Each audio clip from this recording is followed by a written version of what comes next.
Shalom, selamat datang di Renungan Harian Rhapsody of Realities Indonesia, edisi 6 Februari 2026.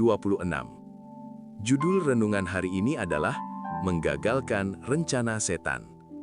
Ayat Alkitab pembukaan kita terdapat dalam 1 Yohanes 4 ayat 4 yang berbunyi, "Kamu berasal dari Allah, anak-anakku, dan kamu telah mengalahkan nabi-nabi palsu itu. Sebab roh yang ada di dalam kamu lebih besar daripada roh yang ada di dalam dunia." Penting bagi kita untuk terus menggunakan otoritas ilahi kita untuk menggagalkan aktivitas setan di dunia kita dan menghambat rencana mereka sampai waktu yang telah ditentukan. 2 Tesalonika 2 ayat 7 berkata, "Karena secara rahasia kedurhakaan telah mulai bekerja, tetapi sekarang masih ada yang menahan, kalau yang menahannya itu telah disingkirkan." Ada yang menahan itu adalah kita, gereja. Kita adalah kekuatan penahan terhadap kejahatan di dunia saat ini. Kita adalah alasan mengapa setan tidak dapat menguasai dunia ini sampai setelah pengangkatan gereja. Setan mengetahui hal ini. Ingatlah, ketika Tuhan Yesus melayani di Yerusalem dan Yudea, setan-setan berseru kepadanya, "Adakah engkau kemari untuk menyiksa kami sebelum waktunya?" Matius 8 ayat 29. Mereka menantangnya dalam hal waktu berdasarkan alasan hukum. Mereka tahu kehancuran mereka sudah pasti, tetapi belum waktunya. Mereka memahami waktu dan musim, dan mereka mengakui kedaulatan ilahi. Dengan cara yang sama, kita memahami otoritas hukum gereja di zaman sekarang ini. Masa sekarang ini adalah zaman gereja, tubuh Kristus. Kita tidak hidup berdampingan dengan pemerintahan antikristus. Meskipun roh antikristus sudah ada di dunia, ia tidak dapat mendominasi atau menundukkan gereja.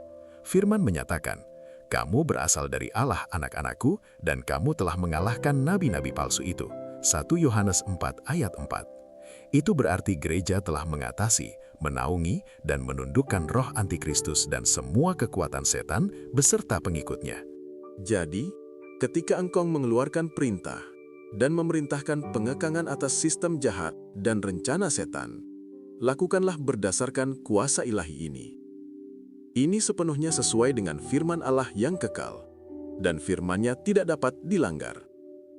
Tidak ada iblis yang dapat melawan ketika engkau bertindak berdasarkan firman dan otoritas ilahi.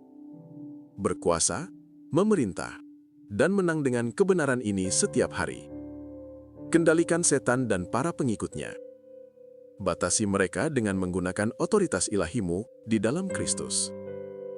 Mari kita bersama-sama berdoa. Bapa terkasih, terima kasih karena Engkau telah menganugerahkan kepadaku pemahaman akan firman-Mu dan kuasa untuk menahan kejahatan di dunia kami. Aku nyatakan bahwa rencana-rencana setan digagalkan oleh kuasa Roh Kudus, dan kebenaran, kedamaian, dan kejujuran memerintah di seluruh bangsa. Pengaruh kegelapan dipatahkan, dan gereja Yesus Kristus senantiasa berjaya. Dalam nama Yesus, amin. Untuk lebih mendalami dan mengerti renungan kita pada hari ini, baca juga ayat-ayat berikut ini.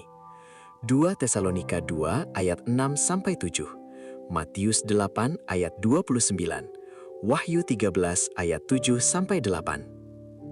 Jangan lupa untuk membagikan renungan ini kepada teman, saudara, dan kenalan kalian, supaya mereka juga diberkati dengan firman yang ada di dalamnya.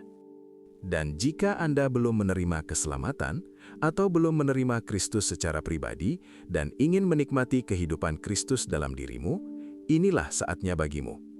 Mari ucapkan dengan kesungguhan hati doa berikut ini. Ya Tuhan Allah, aku mempercayai Yesus Kristus, Anak Allah yang hidup dengan segenap hatiku. Aku percaya Dia telah mati untukku dan Allah telah membangkitkan Dia daripada kematian. Aku percaya Dia masih hidup hari ini. Aku mengaku dengan mulutku bahwa Yesus Kristus ialah Tuhan dalam hidupku mulai dari hari ini. Melalui Dia dan dalam nama-Nya, aku mempunyai hidup yang kekal. Aku telah dilahirkan kembali. Terima kasih Tuhan karena menyelamatkan jiwaku. Aku sekarang adalah anak Allah. Haleluya. Amin. Selamat, Anda sudah lahir baru di dalam Kristus Yesus.